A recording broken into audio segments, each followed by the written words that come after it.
Chapter 7. The Goodness of the Evening. To you, brother, and as you seem a little surprised to find yourself back sitting beside the lake where we left off this morning, may I say that I took the liberty to set you back in this same spot after receiving the impulses from your mind. I believe we were discussing matters pertaining to the emergent, or shall I use the word birth, into our planetary way of life. There are also other aspects which relate to the absorption of radiant energies into our bodies, which replace your familiar intestinal tract. Of course, by now you will have begun to cast about you and have found many heretofore seemingly unnoticed examples which are in every sense just as miraculous. Each tiny leaf and blade of grass carries on this radiant energy process. Your own bodies, using the lower orders of intestinal absorption, could not do so without the direct interpolation of this intelligent radiant energy. And while all of these things have been almost unnoticed, but nonetheless, each and everything about you and within you carries its own message of its conception from the Divine Fountainhead. But come, let us walk toward the mountain which you see in the distance. And do not be surprised if your walking has lost the laborious physical effort, or that you seem to float. As you are somewhat used to astral flights, however, I do not feel you will find any great difficulty in adjusting yourself. While we are progressing towards the city, may I say that you will quite likely see things which may stretch to the utmost your powers of conception. All things on Venus, and including the substructures which compose the planet itself, as I have said, in their own spectra, have a relationship to the source or fountainhead which is much closer, or shall I say, in a higher stage of evolution. Therefore, those elemental substances, as you will see, will reflect in consequence an outward expression which has a great deal more perfection and beauty. On your Earth, you have similar examples of this evolution. The soft black carbon in a higher state becomes the sparkling diamond. Likewise, many of the darkened masses of metal may enter in an oxide form into some other silicious material and give to it the radiant hue of the ruby or the blue, cool depths of the aquamarine. In fact, your gems are direct transmutations of these lower orders of elemental substances into a higher frequency relationship. The Earth chemist has, in this last age, learned to tremendously alter things by the rearrangement of molecular structures, and while he must use tremendous quantities of caloric energy, he will no doubt someday find a much easier and less costly way to not only change molecular structures, but he may actually find a way to alter the frequency relationship of the substructures themselves. But see, now we are approaching one of our fairest and largest cities. And as I said previously, it does seem to hang suspended between earth and sky. But you will soon discover that it is actually resting on the top of a huge mountainous mass of what might be called perfect crystal. In your normal relationship, that is, if you are actually living on this planet, you would see that this crystal mountain was actually reflecting all of the colors of the rainbow from the many facets or prisms which go to make up this huge mass. However, as you are not properly attuned to all of the spectra or light radiant sources, you will see this simply as a mountain of clear, transparent, sparkling crystal. But come, here is the pathway. Yes, I see you are wondering how such a small pathway could serve such a large city. And as you have correctly surmised, there are many thousands of people living in what looks to you like some creation which you may have seen painted for you and shown in one of the darkened halls you call movie theaters. Transportation in these higher Venusian realms is not, as you might suppose, a problem which is solved by the use of various types of vehicles. We have no need for them, as we all travel freely about in the inner plane of consciousness. In other words, in something in a more highly evolved state than what you call astral flight. Your holy men, including the Avatar Christ, as well as many hundreds of adepts, traveled about the earth in the same manner. This is, however, almost a forgotten science among your Earth people of today. And only some of your seekers of truth know the history of past ages in which this form of travel was commonly used by these advanced souls. Now that we have reached what appears to be the main thoroughfare of our city, you will notice that it is built upon a flat plain which is the actual top of this crystal mountain. For convenience, if you wish, we will call this city Azure. There are, of course, many other cities which are built upon much similar masses of more highly evolved atomic structures which can be called mountains. In the lower orders of evolution, the people of this planet have built their cities upon the flat plains or valleys in more suitable places which have relationship to streams of water, which some of these people still seem to think is necessary for the existence of such cities. If you're a bit puzzled by this, it is because some of these lower orders of evolution, which have evolved onto this planet, still carry with them the strong remembrances and associations of lower Earth lives in which eating and drinking, and other things which they used to do, have not been entirely eliminated through the lapse of sufficient numbers of incarnations. Venus is, roughly speaking, a place where a person loses the last vestiges and remnants of those Earth life thought patterns. And as I have said, he will evolve through many reincarnations to and from this planet, until he emerges a full-fledged spiritual being. When I speak of Earth lives, I'm not necessarily referring to your Earth, as there are countless numbers of such planets, not only in this universe, but in the countless universes throughout what your astronomer calls space. All of these planets, of course, have their sister planets, which have a higher place in their order of evolution, just as in the case of your Earth and Venus. However, I see that you are somewhat perplexed as you look about you, for you are wondering how you may best describe all of these things which you see about you. One thing more, however. I have purposely made it impossible for you to see my people until a little later on. This will avoid confusion and complication. They will also not be able to see you, nor will you suffer any embarrassment in case you accidentally meet someone, as you will pass right through them, or they may pass through you. This can be done, of course, because you are in a different frequency vibration. A little later on, when your curiosity is somewhat satisfied, we will change this situation so that you will be able to see and talk to some of my brothers and sisters.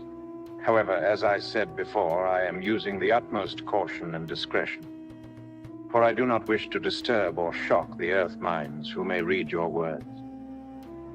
Not that we are not pleasing as to appearance.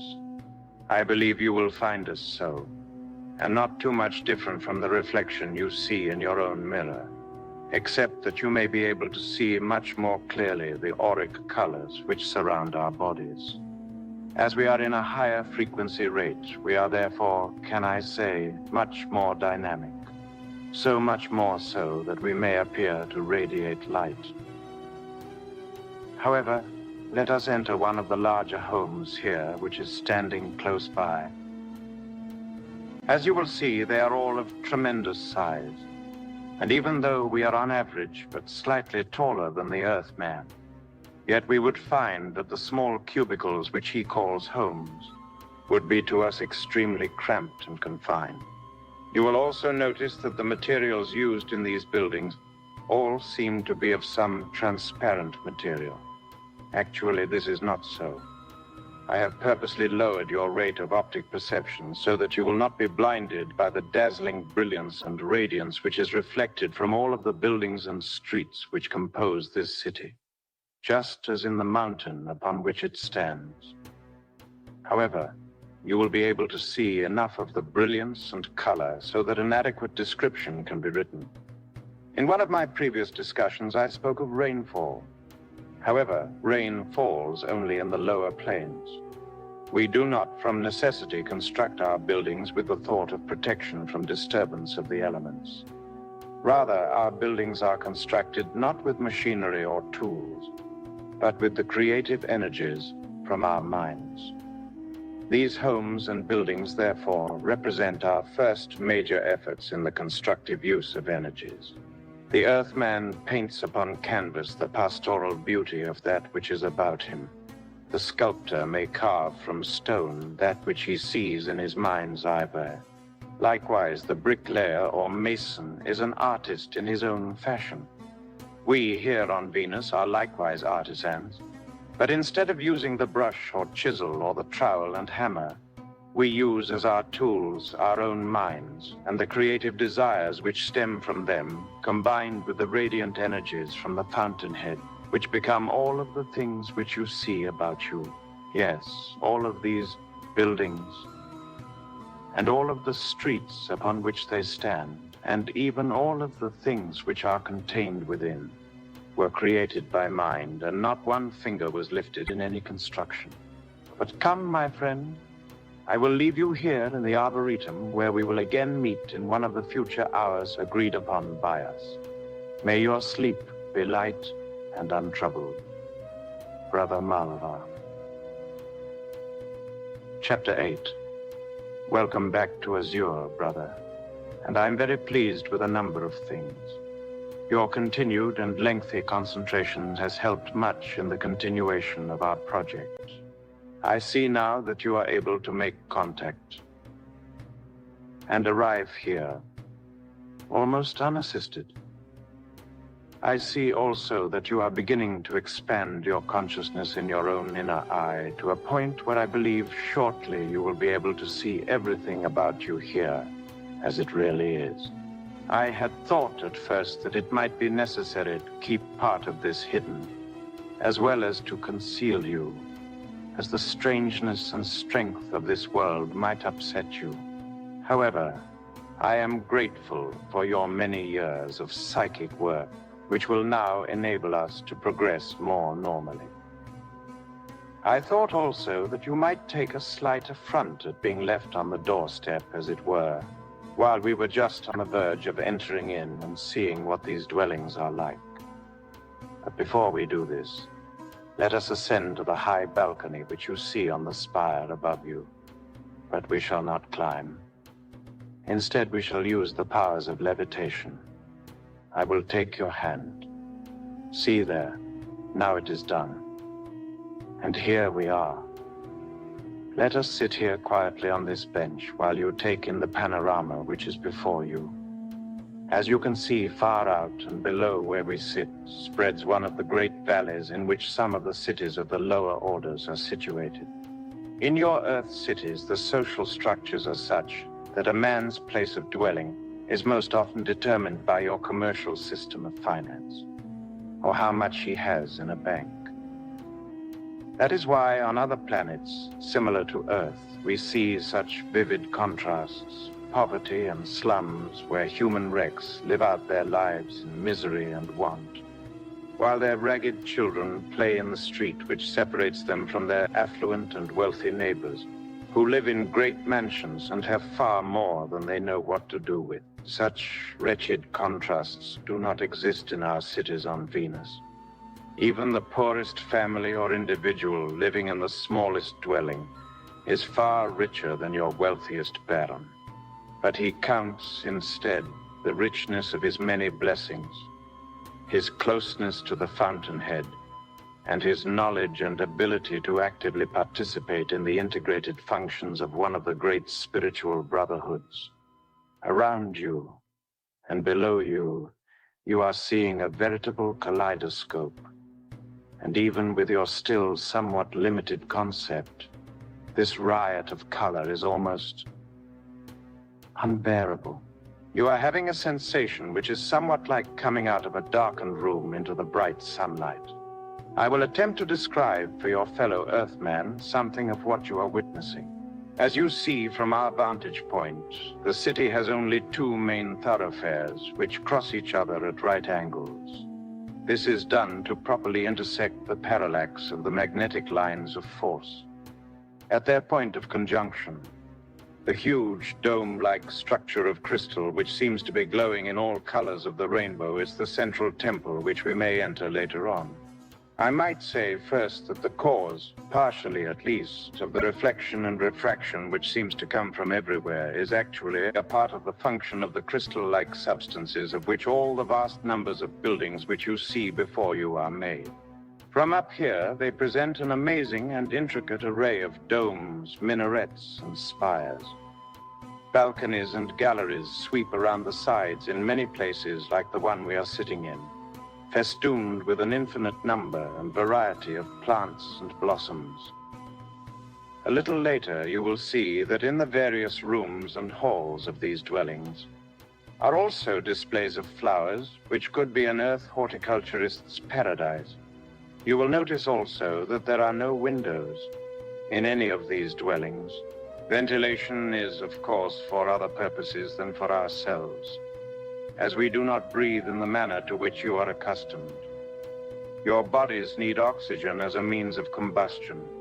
You might say your bodies are actually internal combustion engines, and in a sense function much the same as your automobile.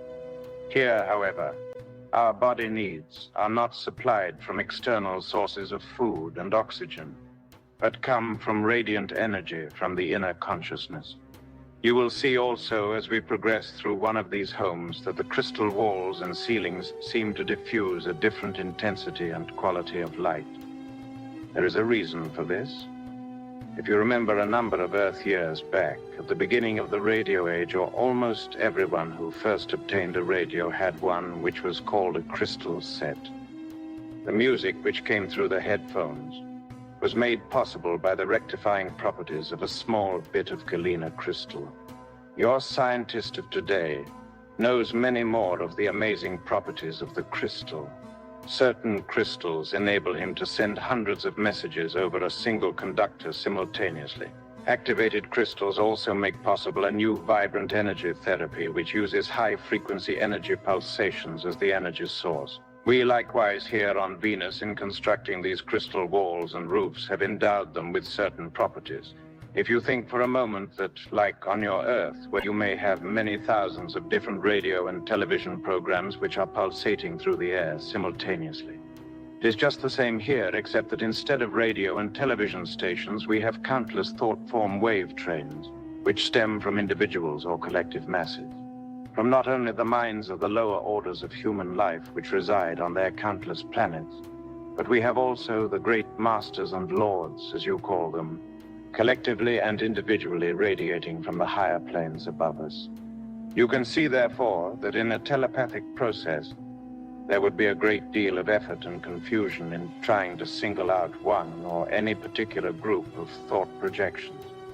We, therefore, use various rooms and halls as centers of meditation, where we can receive a certain narrow or limited band of frequency or spectra which contain only one or a few thought-train vibrations of the individual or group we wish to communicate with.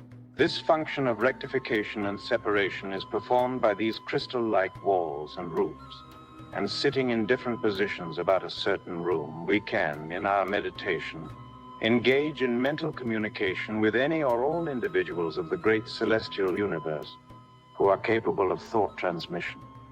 As you will notice, even one single home or dwelling appears to be of vast and tremendous size. This is quite true. A single home may often contain as many as 1,000 persons. While we speak of each other as a family, brother and sister, or father and mother, yet there are no actual blood ties, as I have explained. Birth with us is materialization. The question of family relation resolves into one of harmonic relationship. If I can again use a familiar reference, it is like a chord on a piano keyboard. Therefore, while there may be as many as 1,000 dwellings in the multitude of rooms and halls which we call home, it is done with the utmost harmony and love. Thousands of years ago, when each of us first began to assume a small portion of self-mastery, we eliminated through our numerous reincarnations, one by one and step by step, all of the selfish, grasping attitudes which the average lower order of Earth people seem to find necessary for their daily existence. And as these were eliminated, we replaced them with the pure spiritual attributes of spiritual understanding in all our relationships with the great brotherhood of man. Now I can see this is a good place for us to return to our respective positions and rest a while until we again resume where we are leaving off. May I say, keep us in your thoughts as much as possible. Remember that we here on Venus are constantly radiating our strongest thoughts to our beloved sister, who is so patiently performing the task of writing this narration, that she may not be troubled by discontinuance. For our brother is a missionary to the Earth plane, to help in opening the doorway, which will admit mankind into the new era of spiritual prosperity. One which will encompass not only your Earth plane, but also countless planets throughout this great celestial universe. And so, to our brother and sister, may the richest of God's blessings be with you, Brother Malvar. Chapter 9. A pleasant day to you, brother and sister. Since terminating our last visit, which took place high above the city on a balcony, there have been some new and important thought questions which I have intercepted and which I would like, if I can, to clear up for you. Some time after the close of this last visit, some words were read from a magazine which dealt with relativity of various kinds of what the Earth scientist calls factor. He has found that the speed of light and the pull of gravity, radio waves, and such kindred and allied expressions have one common denominator relative to their speed in their, shall I say, expression or flow through his third dimension. Regarding this factor of relationship, he is still very much puzzled. It has not yet occurred to him that this 186,000 miles per second speed is only an indication, or as your doctor says, a symptom.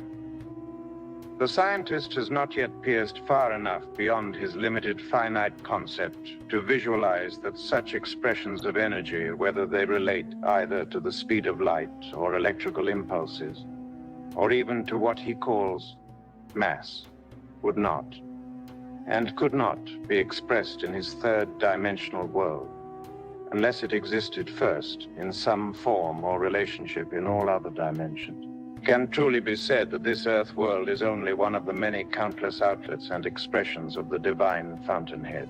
All expressions of mass and energy must of course be logically expressed from this fountainhead before they can materialize or assume some proportion or value in his world.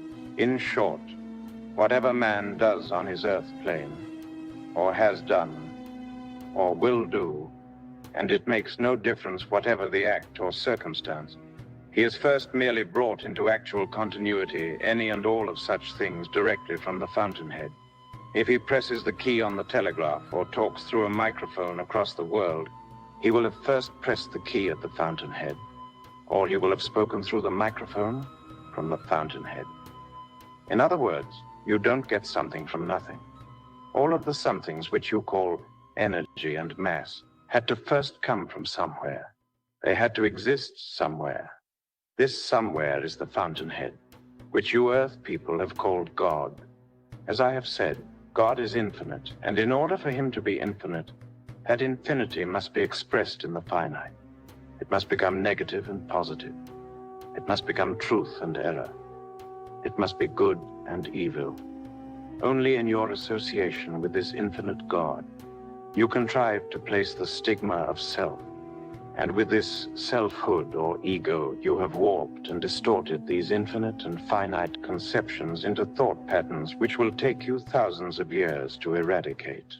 At no place and at no time will man come into the true perspective of his relationship with the infinite God, until he has eradicated the stigma of self and replaced it with the expression of the infinite God. Therefore, dear ones, listen not to the confusion of voices which is going on around you. How can anyone, in a world which is so filled with frustration and fear, with sin and negation, teach you anything beyond the realm of your own experiences? The outside world will give you nothing and teach you nothing. Their world, while it is all to them, as yours is to you, yet means nothing more than the ceaseless beat of waves upon the shore, throughout the eternal time of your evolution, you will find that only one thing is consistent and valuable in this evolution. And that is the part of you which comes from the Fountainhead. That part of you which you call the still small voice. It is this infinite part in its infinite expression outwardly, which becomes all the things that you are, that places you in all of the dimensions and realms through which you will progress. For only by the actual experience and the expression of experience will you come to know the personal nature, as will you come to know the infinite aspects of this God Self. A little later on, we will resume our narration and visit in the Venusian city of Azure.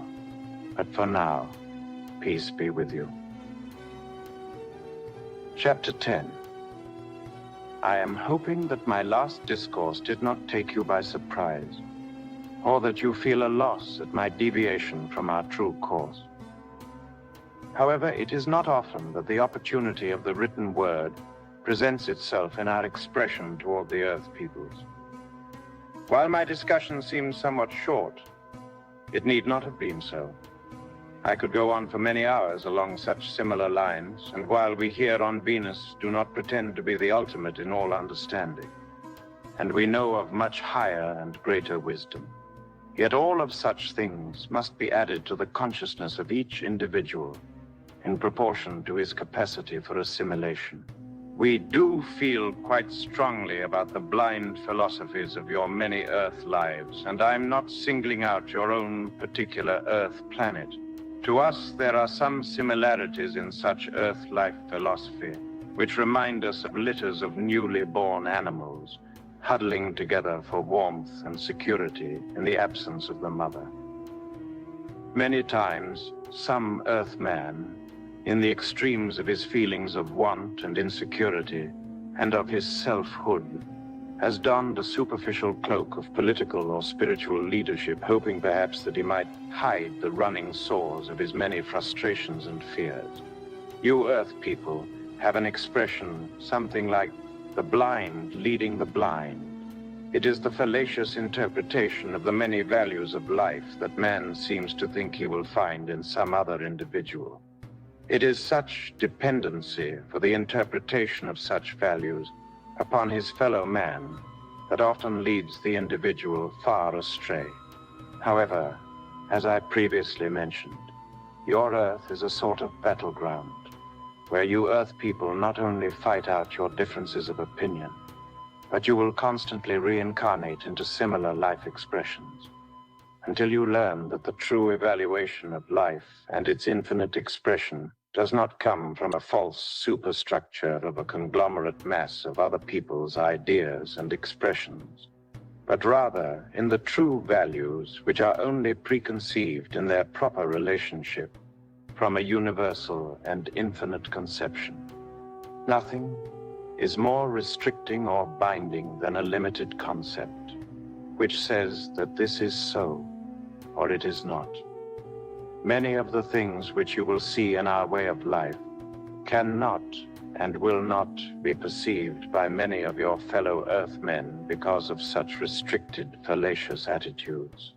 For instance, we have long since left behind the place where we needed vocal cords to make the guttural sounds which you call speech, in conveying our thoughts to our brothers. Likewise, the written word is superfluous.